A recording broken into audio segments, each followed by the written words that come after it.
राधे राधे। कैसे हो आप सब? आज है करवा चौथ, तो हमने सोचा कि इससे अच्छा दिन रिलेशनशिप पर बात करने का क्या हो सकता है।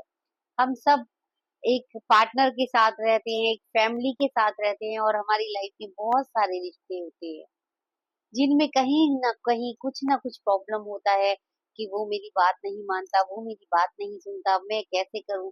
कोई मुझे प्यार नहीं करता, कोई मुझे।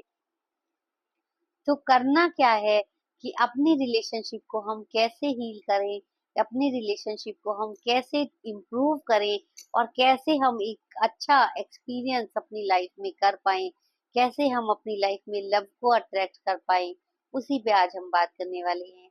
तो बने रहना मेरे साथ इस वीडियो में। लास्ट में मैं बहुत सारे इसके स्टेप बाय स्टेप फॉर्मेशन और वो सब दूंगी कि जिससे कई स्टेप में आप अपनी रिलेशनशिप को ठीक कर सकते हैं।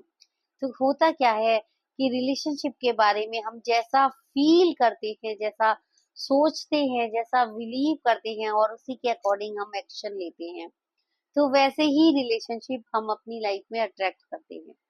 जैसे एक मेन बिलीफ होता है कि सास बहू का रिश्ता अच्छा नहीं हो सकता, और मैंने उस बिलीफ को क्रैक किया। मेरी मदर इन लॉ के साथ मेरी माँ बेटी के जैसा रिश्ता था, बहुत अच्छा। अभी वो इस दुनिया में नहीं है, लेकिन सच में उन्होंने मुझे एक बेटी के जितना प्यार दिया।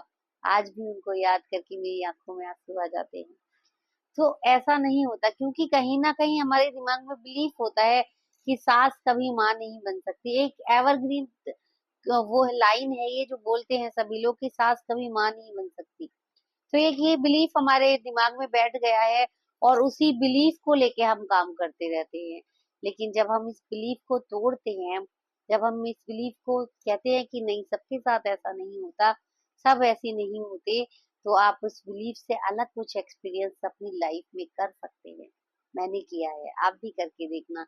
जब आप उनको माँ की तरह देखना शुरू करोगे, उनकी तरह फील करना शुरू करोगे, तो आपको उनकी तरफ से भी माँ की तरह का ही लव मिलेगा।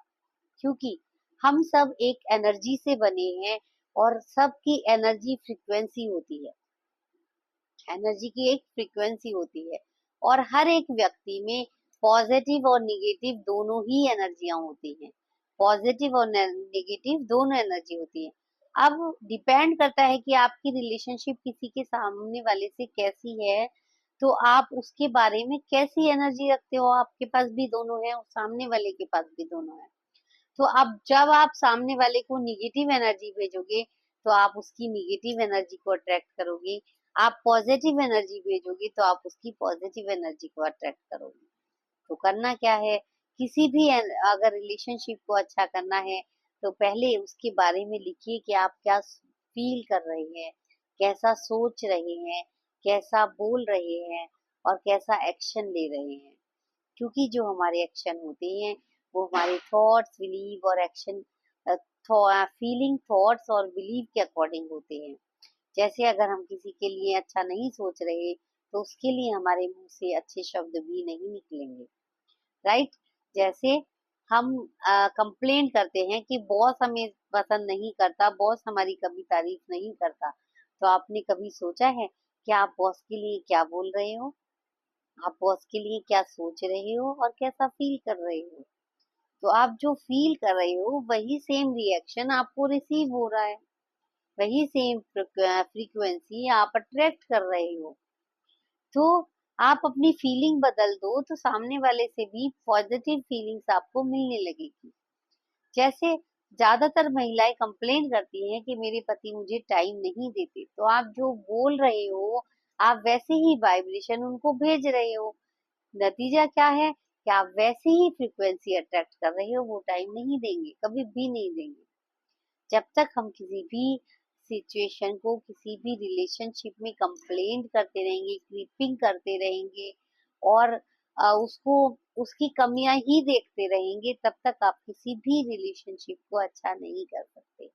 आप यकीन नहीं मानोगे, मेरे मदर साइड के और मेरे लॉ साइड के सारे रिलेशनशिप बहुत अच्छे हैं। क्योंकि मैंने कंप्लेनिंग मोड हटाकर गिविंग एंड रिसीविंग वाला मोड रखा है, कि मैं उनसे बहुत प्यार देती हूँ, तो बदले में मुझे प्यार मिलता है, बहुत सारा मिलता है। लेकिन मैंने लेने की उम्मीद से नहीं दिया। मेरा है कि मेरे पास बहुत है तो मैं बहुत देना जानती हूँ। हम जब लेने के लिए अगर किसी रिलेशनशिप को अ, चला रहे हैं तो वो रिलेशनशिप ज्यादा दिन तक काम नहीं करेगी, क्योंकि जब आप लेने के लिए अगर किसी रिश्ते में बंधे हो और सामने से वो चीज नहीं मिलेगी तो आप उसमें ज्यादा दिन प्यार नहीं दे पाओगे। इसलिए अपनी रिलेशनशिप्स की कंडीशंस को थोड़ा चेंज कीजिए। लेने के लिए नहीं, देने के लिए अपनी रिलेशनशिप को कंटिन्यू कीजिए। उसमें प्यार बांटना शुरू कीजिए, प्यार देना शुरू कीजिए, तो आप बदले में उतना रिसीव करना भी शुरू करेंगे। आपको उतना मिलना भी शुरू हो जाएगा।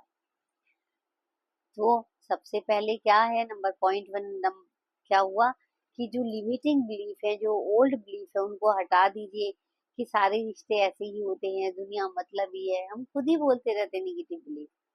उसके बदले पॉजिटिव बोलना शुरू कीजिए कि मुझे चारों तरफ से प्यार मिलता है, मुझे सब प्यार करते हैं, क्योंकि एनर्जी लेवल पर हम सब एक हैं।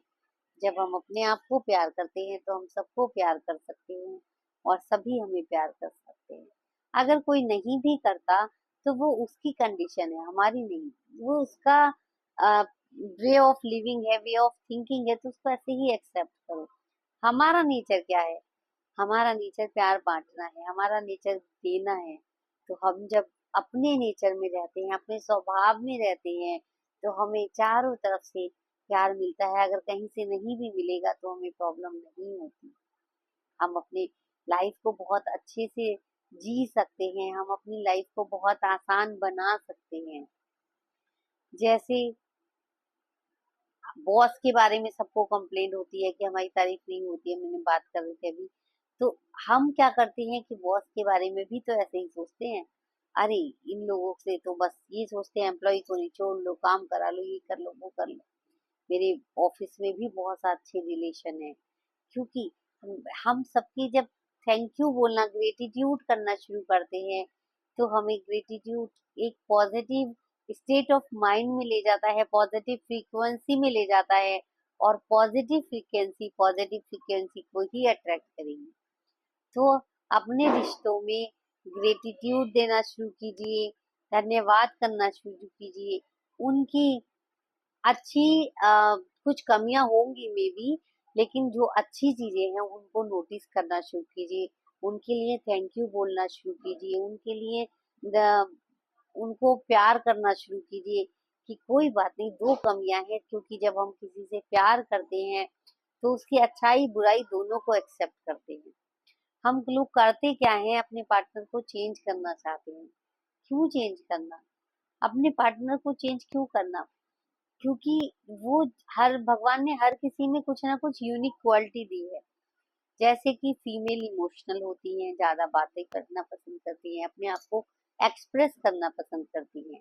लेकिन हस्बैंड जो है, मैस्कुलिन जो एनर्जी है, उसको ईश्वर ने ऐसा बनाया है कि वो कम बोलना पसंद करते हैं और अपने आप को कम जताते हैं, कम एक्सप्रेस करते हैं।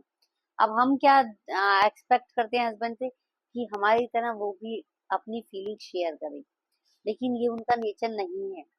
किसी का होता है, किसी का नहीं होता है। तो accept them as the way they are. वो जैसे हैं उनको वैसे ही एक्सेप्ट कीजिए, तो आपकी लाइफ आसान बन जाएगी कि इनका नेचर ऐसा ही है, इन्हें क्यों बदलना।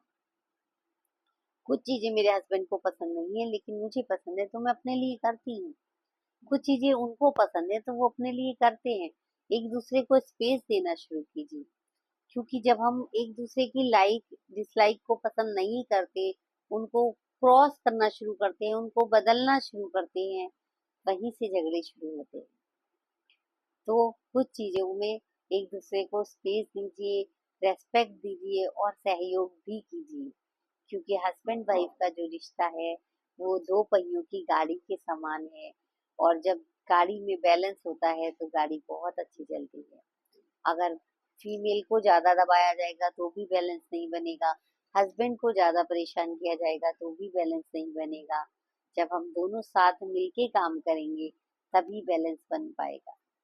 जैसे मैं जॉब करती हूँ तो मेरे हस्बैंड घर पे बच्चों वो भी अपने काम पे जाते हैं, लेकिन फिर भी घर की काफ़ी सारी ज़िम्मेदारी उन्होंने ले रखी है।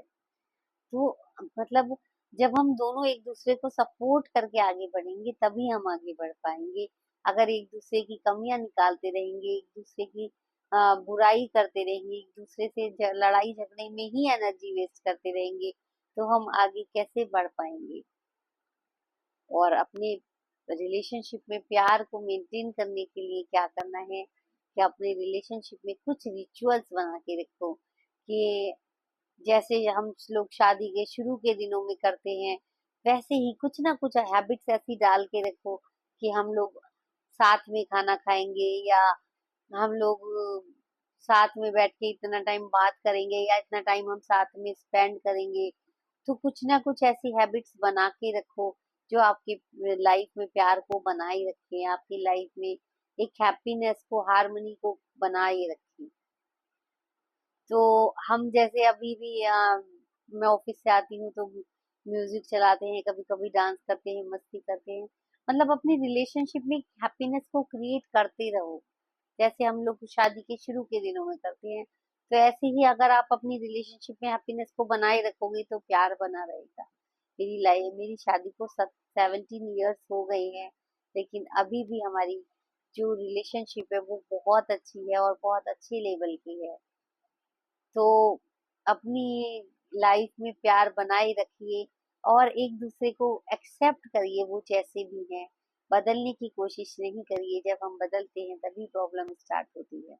अपने पार्टनर के लिए जो आप चाहते हो वैसा सोचना शुरू कीजिए, वैसा फील करना शुरू कीजिए, उसके अकॉर्डिंग अफर्मेशन बनाइए और उनको बोलना शुरू कीजिए कि मेरे पति मुझे बहुत प्यार करते हैं, मेरे पति मुझे घुमाने ले जा रहे हैं, मेरे पति मुझे शॉपिंग करा रहे हैं। कुछ भी ऐसी जैसी आप अफर्मेशन उनके बारे में चाहती हैं, जो चीजें नहीं है वो नहीं बोलनी, और जो चीजें आप चाहती हो वो बोलना शुरू करो। तो आपकी रिलेशनशिप भी बहुत अच्छी हो जाएगी, बहुत बेटर हो जाएगी, बहुत इम्प्रूव हो जाएगी, और आप भी बहुत अच्छी तरह से अपने जीवन को जी सकेंगे। यही मेरी कामना है कि सबके जीवन में प्यार हो, सबके जीवन में बहुत अच्छा रिश्ते हो, बहुत अच्छा रेस्पेक्ट हो, सहयोग हो।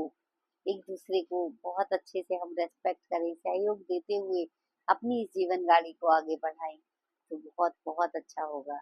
एक बहुत सुंदर विश्व का निर्माण हम कर पाएंगे। तो इसी के साथ वीडियो को समाप्त करती हूँ।